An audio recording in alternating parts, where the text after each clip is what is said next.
ओम शांति।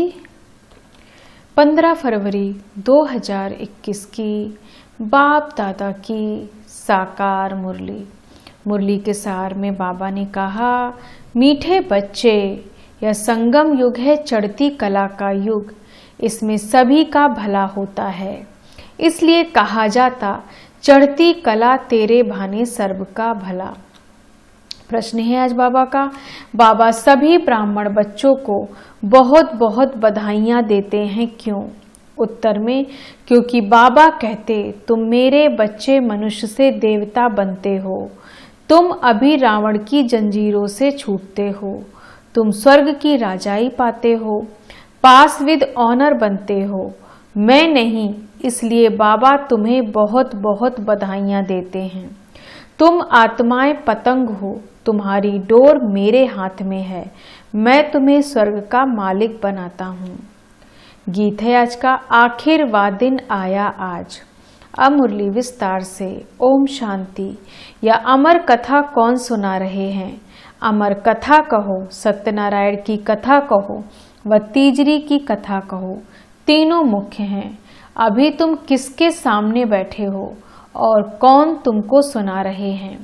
सत्संग तो इसने भी बहुत किए हैं, वहाँ तो सब मनुष्य देखने में आते हैं, कहेंगे फलाना सन्यासी कथा सुनाते हैं, शिवानंद सुनाते हैं। भारत में तो ढेर सत्संग हैं, गली गली में सत्संग हैं, माताएं भी पुस्तक उठाए बैठ सत्संगी करती हैं। तो वहाँ मनुष्य को देखना पड़ता है, क्योंकि यहाँ तो वंडरफुल बात है, तुम्हारी बुद्धि में कौन है? परमात्मा। तुम कहते हो अभी बाबा सामने आया हुआ है, निराकार बाबा हमको पढ़ाते हैं। मनुष्य कहेंगे वह ईश्वर तो नाम रूप से न्यारा है। बाप समझाते हैं कि नाम रूप से न्यारी कोई चीज है नहीं। तुम बच्चे जानते हो यहाँ कोई भी साकार मनुष्य नहीं पढ़ाते हैं, और कहाँ भी जाओ सारी वर्ल्ड में साकार ही पढ़ाते हैं। यहाँ तो सुप्रीम बाप है, जिसको निराकार गॉडफादर कहा जाता है, वह निराकार साकार में बैठ पढ़ाते हैं।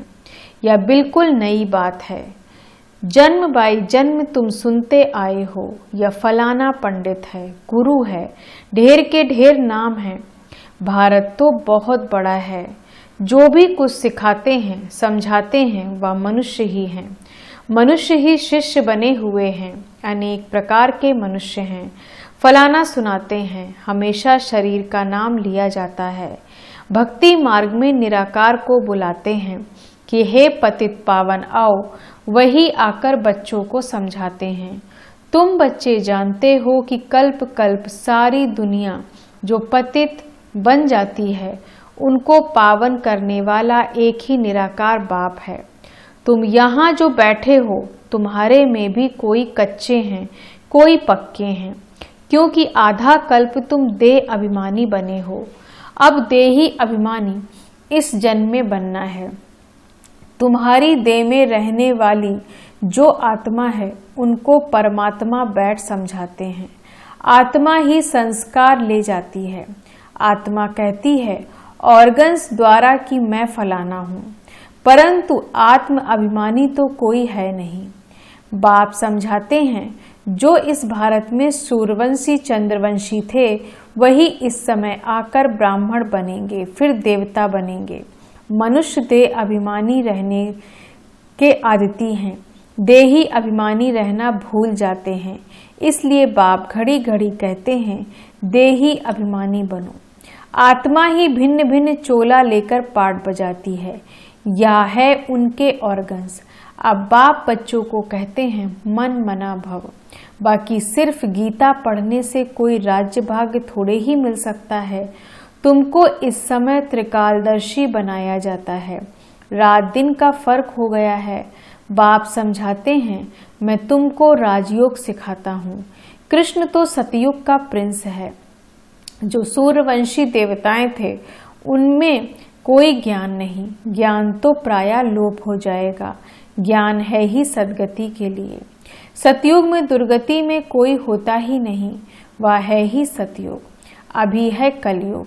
भारत में पहले सूर्यवंशी 8 जन्म, फिर चंद्रवंशी 12 जन्म। यह एक जन्म अभी तुम्हारा सबसे अच्छा जन्म है। तुम हो प्रजापिता ब्रह्मा मुख वंशावली। यह है सर्वोत्तम धर्म। देवता धर्म सर्वोत्तम धर्म नहीं कहेंगे। आजकल बहुत सोशल वर्कर हैं। तुम्हारी है रूहानी सर्विस, वह है जिस्मानी सेवा करना। रूहानी सर्विस एक ही बार होती है। आगे यह सोशल वर्कर आदि नहीं थे। राजा रानी राज्य करते थे। सतयुग में देवी देवता थे। तुम ही पूज्य थे, फिर पुजारी बने। लक्ष्मी नारायण द्वापर में जब वाम मार्ग में जाते हैं तो मंदिर बनाते हैं। पहले पहले शिव का बनाते हैं। वह है सर्व का सद्गति दाता, तो उनकी जरूर पूजा होनी चाहिए। शिव बाबा ने ही आत्माओं को निर्विकारी बनाया था ना। फिर होती है देवताओं की पूजा। तुम ही पूज्य थे, फिर पुजारी बने। बाबा ने समझाया है, पा को याद करते रहो। सीढ़ी उतरते उतरते एकदम पट पर आकर पड़े हो। अब तुम्हारी चढ़ती कला है। कहते हैं चढ़ती कला तेरे भाने सर्व का भला। सारी दुनिया के मनुष्य मात्र की अब चढ़ती कला करता हूँ। पतित पावन आकर सबको पावन बनाते हैं। जब सतयुग था तो चढ़ती कला थी और बाकी सब आत्माएं मुक्ति धाम में थीं। बाप बैठ समझाते हैं, मीठे मीठे बच्चों, मेरा जन्म भारत में ही होता है। शिव बाबा आया था, गाया हुआ है, अब फिर आया हुआ है। इसको कहा जाता है राजस्व अश्वमेध अविनाशी रुद्र ज्ञान यज्ञ। स्वराज्य पाने के लिए यज्ञ रचा हुआ है। विघ्न भी पड़े थे, अब भी पड़ रहे हैं। माताओं पर अत्याचार होते हैं। कहते हैं बाबा हमको यह नगन करते हैं, हमको यह छोड़ते नहीं हैं। बाबा हमारी रक्षा करो। दिखाते हैं द्रौपदी की रक्षा हुई। अभी तुम 21 जन्मों के लिए बेहद के बाप से वर्षा लेने आए हो। याद की यात्रा में रहकर अपने को पवित्र बनाते हो। फिर विकार में गए तो खल्लास, एकदम गिर पड़ेंगे। इसलिए बाप कहते हैं पवित्र जरूर रहना है। जो कल्प पहले बने थे वही पवित्रता की प्रतिज्ञा करेंगे। फिर कोई पवित्र रह सकते हैं, कोई नहीं रह सकते हैं। मुख्य बात है याद की। याद करेंगे, पवित्र रहेंगे और स्वदर्शन चक्र फिराते रहेंगे तो फिर ऊंच पद पाएंगे। विष्णु के 2 रूप राज्य करते हैं ना, परंतु विष्णु को जो शंख चक्र दे दिया वह देवताओं को नहीं था, लक्ष्मी नारायण को नहीं था। विष्णु तो सूक्ष्म वतन में रहते हैं, उनको चक्र के नॉलेज की दरकार नहीं है। वहां मूवी चलती है। अभी तुम जानते हो हम शांति धाम में रहने वाले हैं। यह है निराकारी दुनिया। अब आत्मा क्या चीज है वह भी मनुष्य मात्र नहीं जानते। कह देते आत्मा सो परमात्मा। आत्मा के लिए कहते हैं एक चमकता हुआ सितारा है जो भ्रकुटी के बीच रहता है, इन आँखों से देख न सके। भल कोई कितना भी कोशिश करे, शीशे आदमी बंद करके रखे कि देखे कि आत्मा निकलती कैसे है। कोशिश करते हैं परंतु किसको भी पता नहीं पड़ता है आत्मा क्या चीज है, कैसे निकलती है। बाकी इतना कहते हैं आत्मा स्टार मिसल है, दिव्य दृष्टि बगैर उसको देखा नहीं जाता। भक्ति मार्ग में बहुतों को साक्षात्कार होता है। लिखा हुआ है अर्जुन को साक्षात्कार हुआ, अखंड ज्योति है। अर्जुन ने कहा हम सहन नहीं कर सकते। बाप समझाते हैं इतना तेजोमय आदि कुछ है नहीं। जैसे आत्मा आकर शरीर में प्रवेश करती है पता थोड़े ही पड़ता है। अब तुम भी कहते हो कि बाबा कैसे प्रवेश कर बोलते हैं। आत्मा आकर बोलती है। या भी ड्रामा में सारी नोद है। इसमें कोई के ताकत की बात नहीं। आत्मा कोई शरीर छोड़ जाती नहीं है। यह साक्षात्कार की बात है, वंडरफुल बात है ना। बाप कहते हैं मैं भी साधारण तन में आता हूँ। आत्मा को बुलाते हैं ना, आगे आत्माओं को बुलाकर उनसे पूछते भी थे। अभी तो तमो प्रधान बन गए हैं ना। बाप आते ही इसलिए हैं कि हम जाकर पतितों को पावन बनाएं। कहते भी हैं 84 जन्म। तो समझना चाहिए कि जो पहले आए हैं उन्होंने ही ही जरूर 84 जन्म लिए होंगे। वह तो लाखों वर्ष कह देते। अब बाप समझाते हैं, तुमको स्वर्ग में भेजा था, तुमने जाकर राज्य किया था, तुम भारतवासियों को स्वर्ग में भेजा था, राजयोग सिखाया था संगम पर। बाप कहते हैं, मैं कल्प के संगम युगे आता हूँ। गीता में फिर युगे युगे अक्षर लिख दिया है। अभी तुम जानते हो हम सीढ़ी कैसे उतरते हैं, फिर चढ़ते हैं, चढ़ती कला फिर उतरती कला। अभी यह संगम युग है, सर्व की चढ़ती कला का युग। सब चढ़ जाते हैं, सब ऊपर में जाएंगे, फिर तुम आएंगे स्वर्ग में पाठ बजाने। सतयुग में दूसरा कोई धर्म नहीं था, उनको कहा जाता है वाइसलेस वर्ड। फिर देवी देवताएं वाम मार्ग में जाकर सब विशेष होने लगते हैं, यथा राजा रानी तथा प्रजा। बाप समझाते हैं, हे भारतवासी, तुम वाइसलेस वर्ड में थे, अब है विशेष वर्ड। अनेक धर्म हैं, बाकी एक देवी देवता धर्म नहीं है। जरूर जब ना हो तब तो फिर स्थापन हो। बाप कहते हैं, मैं ब्रह्मा द्वाकर आकर आदि सनातन देवी देवता धर्म की स्थापना करता हूँ। यहाँ ही करेगा ना, सूक्ष्म वतन में तो नहीं करेंगे। लिखा हुआ है, ब्रह्मा द्वारा आदि सनातन देवी देवता धर्म की रचना रचते हैं। तुमको इस समय पावन नहीं कहेंगे, पावन बन रहे हैं। टाइम तो लगता है ना। पतित से पावन कैसे बने, यह कोई भी शास्त्रों में नहीं है। वास्तव में महिमा तो एक बाप की है। उस बाप को भूलने के कारण ही ऑर्फन बन पड़े हैं, लड़ते रहते हैं, फिर कहते हैं सब मिलाकर एक कैसे हो, भाई भाई है ना। बाबा तो अनुभवी है, भक्ति की इसने पूरी हुई, सबसे अधिक गुरु किए। अब बाप कहते हैं, इन सब को छोड़ो, अब मैं तुमको मिला हुआ हूँ। सर्व की सद्गति दाता एक सत श्री अकाल कहते हैं ना। अर्थ नहीं समझते, पढ़ते तो बहुत रहते हैं। बाप समझाते हैं, अभी सब पतित हैं, फिर पावन दुनिया बनेगी। भारत ही अविनाशी है, यह कोई को पता नहीं है। भारत का कभी विनाश नहीं होता और न कभी प्रलय होती। यह तो दिखाते हैं, सागर में पीपल के पत्ते पर श्री कृष्ण आए, अब पीपल के पत्ते पर तो बच्चा आ न सके। बाप समझाते हैं, तुम गर्भ में जन्म लेंगे बड़े आराम से। वहाँ गर्भ महल कहा जाता है, यहाँ है गर्भ जेल।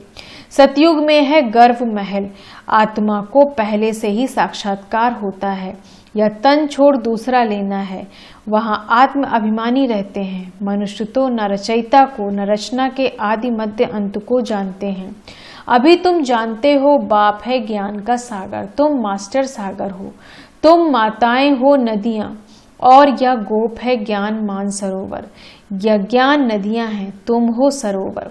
प्रवृत्ति मार्ग चाहिए ना, तुम्हारा पवित्र गृहस्थ आश्रम था, अभी पतित है। बाप कहते हैं, यह सदैव याद रखो कि हम आत्मा हैं, एक बाप को याद करना है। बाबा ने फरमान दिया है, कोई भी देहधारी को याद ना करो। इन आंखों से जो कुछ देखते हो पहले सब खत्म हो जाना है। इसलिए बाप कहते हैं, मन मना भव मध्या जीवा भव। इस कब्रिस्तान को भूलते जाओ, माया के तूफान तो बहुत आएंगे, इनसे डरना नहीं है। बहुत तूफान आएंगे, परंतु कर्मेंद्रियों से कर्म नहीं करना है। तूफान आते हैं तब जब तुम बाप को भूल जाते हो। यह याद की यात्रा एक ही बार होती है, वह है मृत्यु लोक की यात्राएं। अमर लोक की यात्रा यह है। तो अब बाप कहते हैं, कोई भी देहधारी को याद ना करो। बच्चे शिव जयंती की कितनी तारे भेजते हैं। बाप कहते हैं, तत्व तुम बच्चों को भी बाप बधाइयाँ देते हैं। वास्तव में तुमको बधाइयाँ हो, क्योंकि मनुष्य से देवता तुम बनते हो। फिर जो पास विद ऑनर होगा उनको जास्ती मार्क्स और अच्छा नंबर मिलेगा। बाप तुमको बधाइयाँ देते हैं कि अब तुम रावण की जंजीरों से छूटते हो। सभी आत्माएं पतंगे हैं, सबकी रस्सी बाप के हाथ में है, वह सबको ले जाएंगे। सर्व के सद्गति दाता हैं, परंतु तुम स्वर्ग की राजाई पाने के लिए पुरुषार्थ कर रहे हो। अच्छा, मीठे मीठे सिकी लधे बच्चों प्रति माता पिता बाप दादा का याद प्यार और गुड मॉर्निंग। रूहानी बाप की रूहानी बच्चों को नमस्ते। हम रूहानी बच्चों की रूहानी बाप दादा को गुड मॉर्निंग, नमस्ते नमस्ते नमस्ते। धारणा के लिए मुख्य सार। पहली पॉइंट, पास विद ऑनर होने के लिए एक बाप को याद करना है, किसी भी देहधारी को नहीं। इन आंखों से जो दिखाई देता है उसे देखते भी नहीं देखना है। हम अमर लोक की यात्रा पर जा रहे हैं, इसलिए मृत्यु लोक का कुछ भी याद ना रहे। इन कर्मेंद्रियों से कोई भी विकर्म ना हो, यह ध्यान रखना है। वरदान है आज बाबा का, अतीन्द्रिय सुखमय स्थिति द्वारा अनेक आत्माओं का आवाहन करने वाले विश्व कल्याणकारी भव। अतीन्द्रिय सुखमय स्थिति द्वारा अनेक आत्माओं का आवाहन करने वाले विश्व कल्याणकारी भव। विस्तार से, जितना लास्ट कर्मातीत स्टेज समीप आती जाएगी उतना आवाज से परेशान स्वरूप की स्थिति अधिक प्रिय लगेगी। इस स्थिति में सदा अतीन्द्रिय सुख की अनुभूति होगी और इसी अतीन्द्रिय सुखमय स्थिति द्वारा अनेक आत्माओं का सहज आवाहन कर सकेंगे। यह पावरफुल स्थिति ही विश्व कल्याणकारी स्थिति है। इस स्थिति द्वारा कितनी भी दूर रहने वाली आत्मा को संदेश पहुंचा सकते हैं।